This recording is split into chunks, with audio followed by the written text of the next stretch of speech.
Hello guys, welcome to another edition of Cooking with Chef Larry. Today I'm going to show you how to make pork sisig. Ito po yung tenga ng baboy. At ang ating pong mga ingredients for today, meron po tayong pig ears, we have spring onions, calamansi, ginger, red pepper, we have onions, eggs, and black pepper. Meron din po tayong liver spread, mayo, cooking oil, and salt. Tara na, magluto na po tayo. The first thing that we're going to do is to boil the pig ears. Pakukulang po natin ito ng mga 30 minutes at hanggang sa lumambot po ang ating tenga ng baboy. Matapos po natin itong pakuluan, ito po ay ating puputol-putulin at iihawin.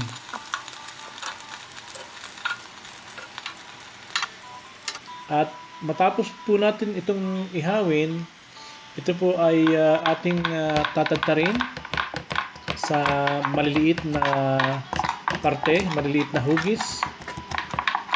Hindi naman po ito dapat pinong-pino, pero kailangan po maliliit po ang pagkakaputol natin.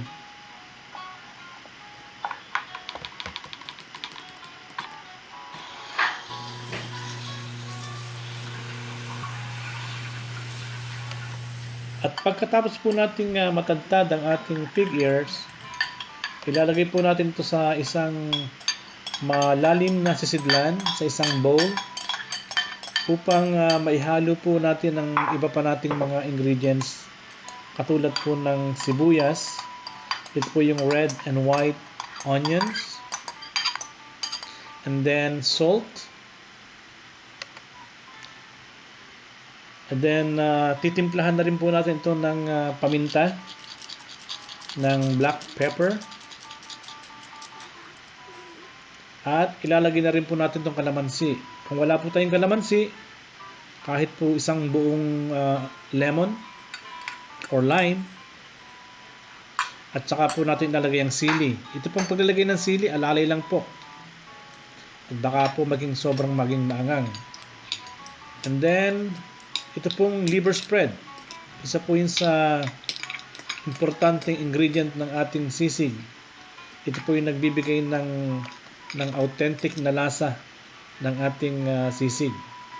Tapos po yung mayonnaise. Kailangan po natin lagyan ng mayonnaise para po yung ating sisig ay hindi po siya tuyot. So, magkakaroon po ito ng konting moisture na mamasa-masa. Pagkatapos po natin maihalo ang mga ingredients natin, ito po muli natin isasalang sa mainit na kawali. At ito po ay painitin o iluluto pa po natin ng another mga 6 to 8 minutes hanggang sa tuluyan pong maluto ang ating pig ear at saka po yung sibuyas. Ayan, halu-haluin lang po natin.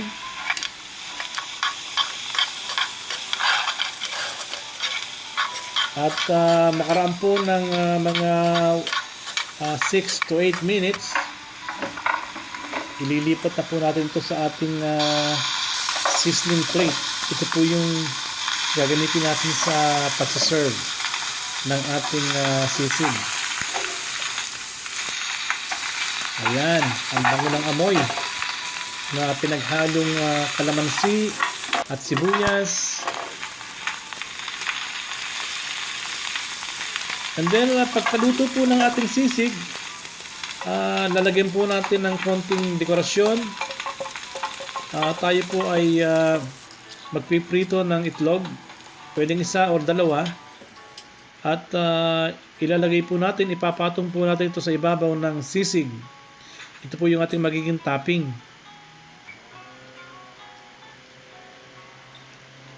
Ayan.